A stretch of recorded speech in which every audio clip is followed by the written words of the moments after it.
بالله من الشيطان الرجيم. بسم الله الرحمن الرحيم.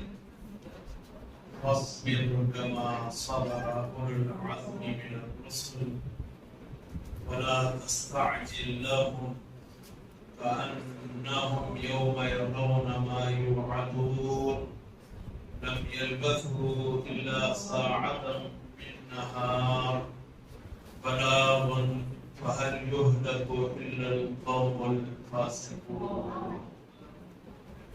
حضرات، آج کا درس بہت اہم عنوان کے تحت ہوگا. وہ عنوان ہے جلد بازی کا شرعی حکم کیا ہے. صحیح بات یہ ہے انسان کی زندگی میں جو برے صفات پائے جاتے ہیں ان برے صفات میں سے ایک صفت جلد بازی ہے. جلد بازی کا مطلب کیا ہے کہ آپ کسی بھی چیز کو طلب کریں اور اس کی وقت سے پہلے حاصل کرنے کی جستجو کریں.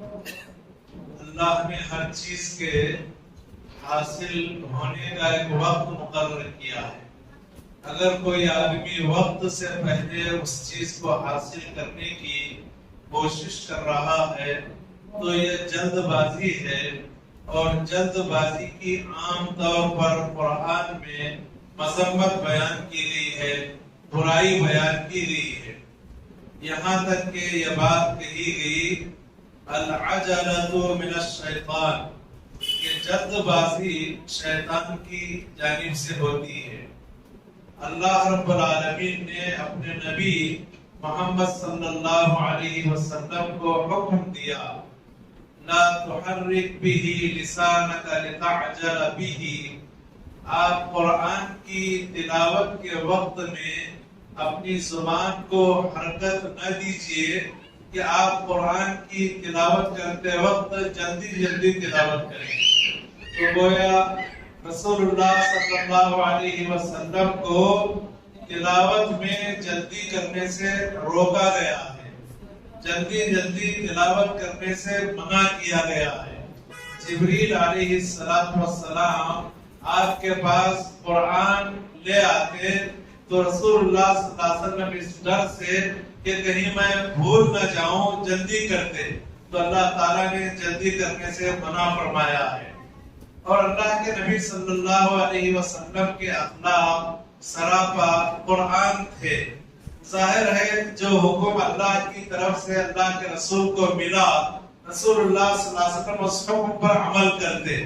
اور اس آیت کے نازل ہونے کے بعد آپ نے قرآن کی تلاوت میں جلدی کرنے کو چھوڑ دیا، آپ نے ترک فرما دیا. اور خود اللہ کے نبی صلی اللہ علیہ وسلم نے فرمایا التعنی من اللہ والعجلۃ من الشیطان. سنجیدگی اللہ کی جانب سے ایک نعمت ہے اور جلد بازی یہ شیطان کی جانب سے ایک طرح کا وسوسہ ہے اور شیطانی حرکت ہے. تو آدمی کو ہمیشہ اپنی زندگی کے امور اور معاملات میں سنجیدہ ہونا چاہیے. جلد بازی مذموم صفت ہے اور بری صفت ہے. اللہ رب العالمین نے اپنے رسول کو حکم دیتے ہوئے فرمایا فاصبر كما صبر اولو العزم من الرسل ولا تستعجل لهم. آپ صبر کیجئے ویسے ہی جیسے عزم اور حوصلے والے رسولوں نے صبر کیا. اور آپ ان اہل کفر کے لیے جلدی نہ کیجئے، بد دعا دینے میں جلدی نہ کیجئے بلکہ آپ صبر کیجئے. تو گویا رسول اللہ صلی اللہ علیہ وسلم کو جلد بازی سے منع کیا گیا. صحیح مسلم میں ایک مشہور حدیث ہے، آپ نے بارہا اس حدیث کو سنا ہوگا. عائشہ رضی اللہ عنہا حدیث کی راویہ ہیں. وہ کہتی ہیں اے اللہ کے رسول، کیا آپ پر احد کے دن سے بڑا سخت دن آپ کی زندگی میں آیا ہے؟ احد کی جنگ کے موقع پر جو آزمائش تھی اس آزمائش سے بڑھ کر آپ پر کوئی آزمائش آئی ہے؟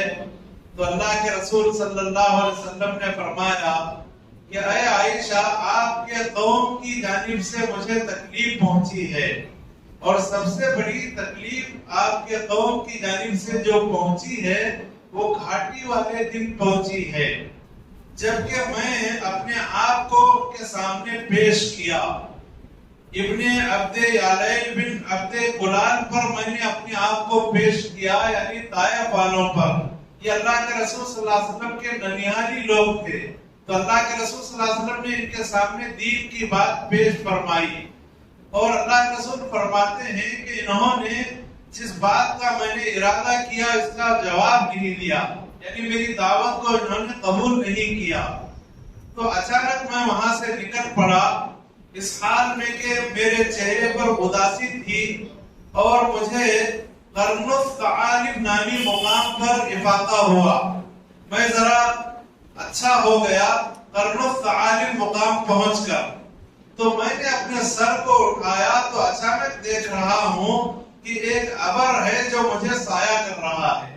اور آپ جانتے ہیں رسول اللہ صلی اللہ علیہ وسلم کے معجزات میں سے ایک معجزہ یہ بھی ہے کہ آپ صلی اللہ علیہ وسلم کو اللہ کے حکم سے ابر سایہ کرتا تھا، پتھر آپ کو سلام کرتے تھے، اور درخت بھی آپ کو سلام کیا کرتے تھے۔ آپ صلی اللہ علیہ وسلم نے فرمایا کہ میں اچانک دیکھ رہا ہوں ایک ابر کو کہ ابر مجھے سایہ کر رہا ہے، اور میں دیکھ رہا ہوں کہ اس میں جبریل علیہ السلام نظر آ رہے ہیں۔ جبریل علیہ السلام اس ابر میں مجھے نظر آ رہے ہیں۔ انہوں نے مجھے پکارا اور کہا بے شک اللہ نے آپ کی قوم کی بات کو سن لیا، اور اللہ نے اس کو بھی دیکھ لیا جو انہوں نے آپ کا جواب دیا۔ مطلب یہ ہے کہ آپ کے ساتھ ان کا کیا سلوک تھا اللہ تعالیٰ نے دیکھ لیا، اور اللہ نے آپ کے پاس پہاڑ کے ایک فرشتے کو بھیجا ہے تاکہ آپ اس پہاڑ کے فرشتے کو حکم دیں جو بھی آپ چاہیں ان طائف والوں کے بارے میں۔ تو اللہ کے نبی صلی اللہ علیہ وسلم فرماتے ہیں کہ مجھے پہاڑ کے فرشتے نے پکارا، اور مجھے پہاڑ کے فرشتے نے سلام کیا، اور پھر کہا اے محمد، بے شک اللہ نے آپ کی قوم کی بات کو سن لیا، اور میں پہاڑوں کا فرشتہ ہوں، آپ کے رب نے مجھے آپ کے پاس بھیجا ہے تاکہ میں آپ کے حکم پر عمل کروں، تو آپ بتائیے کہ آپ کیا چاہتے ہیں۔ تو اللہ کے رسول صلی اللہ علیہ وسلم، اور یہ بھی کہا فرشتے نے اگر آپ چاہیں تو جبل ابو قبیس اور وہ پہاڑ جو جبل ابو قبیس کے بالمقابل ہیں، دو پہاڑوں کے درمیان میں ان لوگوں کو پیس دوں۔ تو فرشتے نے ایسا جب کہا تو اللہ کے رسول صلی اللہ علیہ وسلم کا صبر دیکھیے، آپ کی سنجیدگی دیکھیے کہ اللہ کے رسول صلی اللہ علیہ وسلم نے فرمایا بل ارجو ان یخرج اللہ من اصلابہم من یعبد اللہ وحدہ لا یشرک به شیئا۔ آپ ان کو پہاڑ کے درمیان مت پیسیے، مجھے امید ہے کہ اللہ تعالیٰ ان کی پشتوں سے ایسی نسل کو نکالے گا جو صرف ایک اللہ کی عبادت کرے گی، اور وہ نسل اللہ کی عبادت کے ساتھ کسی کو شریک نہیں ٹھہرائے گی۔ تو اس واقعے سے بتانا مقصود یہ ہے کہ اللہ کے رسول صلی اللہ علیہ وسلم کی زندگی میں سب سے زیادہ مشکل ترین گھڑی ہے۔ آپ اگر چاہتے جلد بازی کرتے اور بد دعا دیتے ان کو، اور فرشتے سے کہتے کہ ان کو پیس دو میرے سامنے، لیکن رسول اللہ صلی اللہ علیہ وسلم نے جلد بازی نہیں کی، اور آپ صلی اللہ علیہ وسلم نے صبر و تحمل سے کام لیا، اور ایک امید ظاہر کی کہ مجھے امید ہے کہ ان کی پشتوں سے ایسی اولاد نکلے گی جو صرف ایک اللہ کی عبادت کرے گی۔ معزز حاضرین، جلد بازی نیک کاموں میں پسندیدہ عمل ہے۔ اگر آدمی نیک کاموں میں جلدی کر رہا ہے تو پسندیدہ عمل ہے۔ اسی لیے اللہ تعالیٰ نے فرمایا وَسَارِعُوا إِلَى مَغْفِرَةٍ مِّن رَّبِّكُمْ وَجَنَّةٍ عَرْضُهَا السَّمَاوَاتُ وَالْأَرْضُ أُعِدَّتْ لِلْمُتَّقِينَ۔ تم لوگ جلدی کرو اپنے رب کی مغفرت کی طرف، اور ایسی جنت کی طرف کہ جس کی چوڑائی آسمانوں اور زمین کے برابر ہے، اور یہ جنت متقیوں کے لیے تیار کی گئی ہے۔ تو اس آیت میں اللہ رب العالمین نے جلدی کرنے کا حکم دیا۔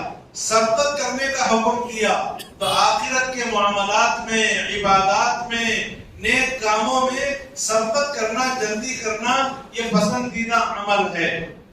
اور ایک حدیث ہے، اللہ کے نبی صلی اللہ علیہ وسلم نے فرمایا التوضعۃ فی کل شیء الا فی عمل الآخرہ، کہ سستی کرنا ہر چیز میں یا سنجیدگی اختیار کرنا ہر چیز میں اچھی بات ہے، سوائے آخرت کے عمل میں۔ یعنی آخرت کے عمل میں سستی نہیں کرنا چاہیے، آخرت والے عمل میں جلدی کرنا چاہیے، اور یہ سوچنا چاہیے کہ پتہ نہیں ہماری زندگی دراز ہو کہ نہ ہو، یہ موقع ملے کہ نہ ملے، لہذا جلدی سے آخرت کے اعمال کو انجام دینے میں جلدی کرنا چاہیے۔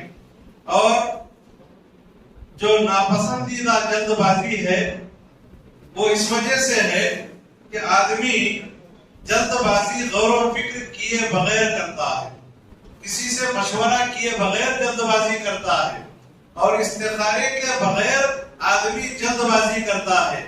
یہی وجہ ہے کہ جلد باز انسان جاننے سے پہلے زبان کھولتا ہے۔ جو آدمی جلد باز ہوتا ہے کسی کی حقیقت جانے بغیر زبان کھولتا ہے، اسے عطا پتہ نہیں، جلدی زبان کھول لیتا ہے اور سمجھنے سے پہلے جواب دینے لگتا ہے۔ آدمی کو چاہیے کہ پہلے بات کو سمجھے اس کے بعد جواب دے، لیکن جلد باز آدمی پہلے جواب دیتا ہے، بعد میں سمجھتا ہے۔ اور اسی طرح جو آدمی جلد باز ہوتا ہے وہ کسی کو اپنے تجربے میں لانے سے پہلے اس کی تعریف شروع کر دیتا ہے، آدمی کو آزمایا نہیں، آزمانے سے پہلے اس کی تعریف شروع کر دیتا ہے۔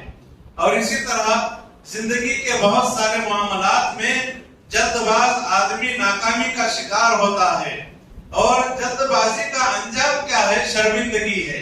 جو آدمی جلد بازی کرتا ہے بعد میں وہ شرمندہ ہوتا ہے۔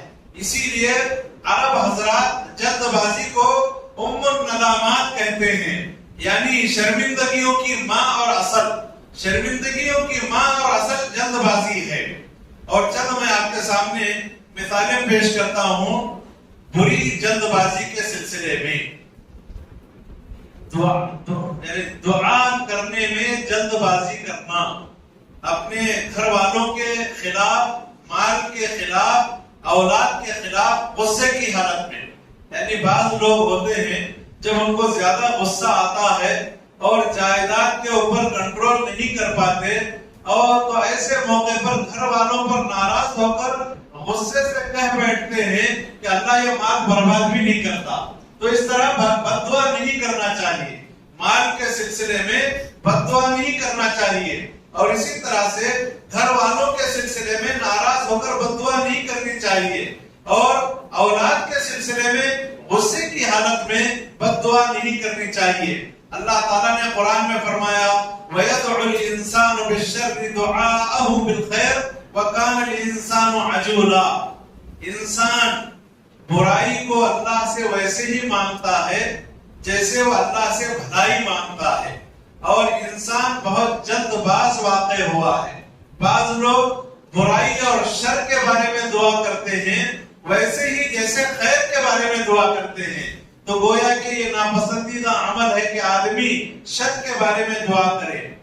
ایک حدیث ہے صحیح مسلم کی، اللہ کے نبی صلی اللہ علیہ وسلم نے فرمایا لا تدعوا على انفسكم ولا تدعوا على اولادكم ولا تدعوا على اموالكم، کہ تم لوگ اپنے جانوں کے بارے میں بد دعا مت کرو، اور تم لوگ اپنی اولاد کے بارے میں بد دعا مت کرو، اور تم لوگ اپنے مال کے بارے میں بد دعا نہ کرو۔ کہیں ایسا نہ ہو کہ وہ گھڑی آ جائے کہ جس میں تم مانگ رہے ہو اور اللہ تعالیٰ اسے قبول کر لے، یعنی تمہاری بد دعا بھی قبول ہو جائے تو بعد میں پچھتانے لگ جاؤ گے۔ تو گویا کہ بد دعا کرنے میں جلد بازی نہیں کرنا چاہیے۔ اسی طرح دعا کے قبولیت کے سلسلے میں جلد بازی کرنا مذموم عمل ہے۔ بعض لوگ ہیں زندگی میں دعائیں کرتے ہیں اور اس کا نتیجہ بہت جلد دیکھنا چاہتے ہیں، جب نتیجہ بہت جلد ان کو حاصل نہیں ہوتا تو اللہ کی رحمت سے مایوس ہوتے ہیں۔ اس سلسلے میں حدیث ہے، اللہ کے نبی صلی اللہ علیہ وسلم نے فرمایا یستجاب لأحدکم ما لم یعجل، تم میں سے ہر آدمی کی دعا قبول کر لی جاتی ہے، شرط یہ ہے کہ آدمی جلد بازی نہ کرے اور یہ نہ کہے قد دعوت ربی فلم یستجب لی، میں نے اپنے رب سے دعائیں کی لیکن میرا رب میری دعا قبول ہی نہیں کرتا۔ اس طرح آدمی نہ کہے اور دعا کی قبولیت کے سلسلے میں جلد بازی نہ کرے۔ اور اسی طرح مذموم جلد بازیوں میں سے ایک جلد بازی یہ ہے کہ نماز پڑھتے وقت میں رکوع، سجدہ، قیام، تلاوت میں جلدی کی جائے، یہ مذموم عمل ہے، یہ مذموم جلد بازی ہے۔ چنانچہ اس سلسلے میں بھی ایک حدیث ہے کہ ایک شخص نے نبی صلی اللہ علیہ وسلم کے سامنے نماز پڑھی۔ اللہ کے نبی صلی اللہ علیہ وسلم مسجد نبوی میں تشریف فرما ہے، ایک صحابی آئے اور آ کر مسجد میں بہت جلدی نماز انہوں نے پڑھی، رکوع جلدی کیا، سجدہ جلدی کیا، قیام بہت مختصر کیا، جلدی نماز پڑھی۔ تو اللہ کے نبی صلی اللہ علیہ وسلم نے اس شخص سے فرمایا ارجع فصلی فإنک لم تصلی، آپ واپس جاؤ، دوبارہ نماز پڑھو، اس لیے کہ آپ نے نماز ہی نہیں پڑھی ہے۔ بظاہر آپ نے نماز پڑھی ہے لیکن جیسے نماز پڑھنا چاہیے آپ نے ویسی نماز نہیں پڑھی ہے۔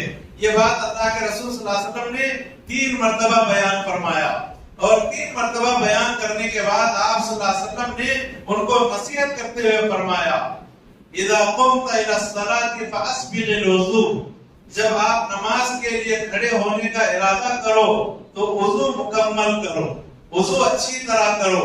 اللہ مجھے اور آپ کو توفیق دے کہ ہم وضو اچھی طرح کریں۔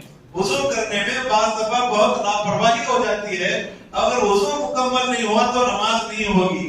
لہذا اللہ کے نبی نے کہا کہ جب تم نماز کے لیے کھڑے ہونے کا ارادہ کرو تو مکمل وضو کر لو، پھر قبلے کی طرف چہرہ کر لو، پھر اللہ اکبر کہو، پھر اللہ نے جو کچھ آپ کو قرآن میں سے توفیق دی ہے اس کی تلاوت کرو، پھر آپ رکوع کرو یہاں تک کہ اطمینان سے رکوع کرو، پھر آپ رکوع سے سر اٹھاؤ یہاں تک کہ اطمینان کے ساتھ کھڑے ہو جاؤ، پھر آپ سجدہ کرو یہاں تک کہ آپ سجدہ اطمینان سے کرو۔ اللہ کے رسول صلی اللہ علیہ وسلم نے پوری نماز کا طریقہ ان کو بتایا۔ تو بہرکیف جو مذموم عمل ہے ان اعمال میں سے ایک عمل نماز میں جلد بازی کرنا ہے۔ اخیر میں 1-2 مسئلے بتا کر میں اپنے درس کو اختتام تک پہنچائے دیتا ہوں۔ موجودہ زمانے میں جو جلد بازیاں ہمارے معاشرے میں ہوتی ہیں ان جلد بازیوں میں سے ایک جلد بازی یہ ہے کہ آدمی ناراض ہو کر اپنی بیوی کو فوراً طلاق دے دے، حالانکہ کوئی بڑا سبب نہیں ہوتا اور کوئی بڑی وجہ نہیں ہوتی، آدمی جلد بازی کرتے ہوئے اپنی بیوی کو طلاق دے دیتا ہے، نتیجے میں خاندان اجڑ جاتے ہیں، بچے ضائع ہو جاتے ہیں اور گھر برباد ہو جاتے ہیں۔ لہذا اس طرح کے معاملات میں جلد بازی کرنے سے بچنا چاہیے۔ اور جلد بازی کے معاملات میں سے موجودہ زمانے میں گاڑیوں کا تیز رفتار چلانا یہ بھی جلد بازی ہے، اور گاڑی کا تیز رفتار چلانا اور اس کے بعد حادثے کا شکار ہو جانا یہ کسی خودکشی سے کم نہیں ہے۔ لہذا بہت تیز رفتار گاڑیاں وغیرہ نہیں چلانا چاہیے، اس طرح کی جلد بازی سے بچنا چاہیے، اس لیے کہ اس میں نفس کی ہلاکت اور ہلاکت کا اندیشہ ہے اور برباد ہونے کا ڈر ہے۔ اور آخر میں ایک مسئلہ یہ ہے کہ آدمی کا رزق اس کے نصیب سے ملتا ہے، لیکن آدمی جلدی رزق حاصل کرنے کے لیے جلد بازی کرتے ہوئے حرام اور غلط راستے اپناتا ہے، اس سے بھی بچنے کی ضرورت ہے۔ ابو امامہ باہلی رضی اللہ عنہ سے روایت ہے، انہوں نے کہا کہ رسول اللہ صلی اللہ علیہ وسلم نے فرمایا ان روح القدس نفث فی روحی، بے شک جبریل علیہ السلام نے میرے دل میں پھونک مارا، یعنی میرے دل میں یہ بات ڈالی ان نفسا لن تموت حتی تستکمل اجلها، کہ کوئی بھی نفس اور کوئی بھی انسان ہرگز نہیں مرے گا یہاں تک کہ وہ اپنے اجل کو مکمل کر لے، اپنی عمر کو مکمل کر لے، تبھی انسان کو موت آئے گی۔ وَتَسْتَوْعِبَ رِزْقَهَا، اور اپنے رزق کو مکمل حاصل کر لے۔ مختصر بات یہ کہی جاتی ہے کہ جب تک آدمی آخری سانس نہ لے لے اور جب تک آدمی اپنا زندگی کا آخری لقمہ نہ کھا لے تب تک موت نہیں آئے گی. اور یہ بات جبریل علیہ السلام نے اللہ کے رسول صلی اللہ علیہ وسلم سے کہی تو اللہ کے رسول صلی اللہ علیہ وسلم نے اس کے بعد فرمایا فاتقوا اللہ. جب بات ایسی ہے کہ رزق جو مقدر کا ہے مل کر رہے گا، آخری سانس آدمی لے کر رہے گا، تو تم لوگ اللہ سے ڈرو. وَأَجْمِلُوا فِي الطَّلَبِ، اور روزی تلاش کرنے میں اپنے آپ کو مہلت دے دو، جلد بازی نہ کرو. وَلَا يَحْمِلَنَّ أَحَدُكُمْ اسْتِبْطَاءَ الرِّزْقِ أَن يَطْلُبَهُ بِمَعْصِيَةٍ. ہرگز تم میں سے کسی آدمی کو رزق کی تاخیر اس بات پر مجبور نہ کرے کہ آپ رزق کو ناجائز اور نافرمانی کے طریقے سے حاصل کریں. فَإِنَّ اللَّهَ تَعَالَى لَا يُنَالُ مَا عِندَهُ إِلَّا بِطَاعَتِهِ. اس لیے کہ اللہ کے پاس جو چیز ہے وہ اللہ کی اطاعت ہی سے حاصل کی جا سکتی ہے، نافرمانی سے حاصل نہیں کی جا سکتی. مختصر بات یہ ہے کہ حضرت انسان فطرتاً جلد باز واقع ہوا ہے، جلد باز پیدا ہوا ہے.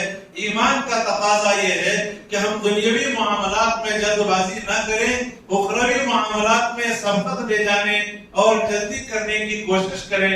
اللہ رب العالمین سے دعا ہے رب کریم ہمارے معاشرے کو سوجھ بوجھ عطا فرمائے.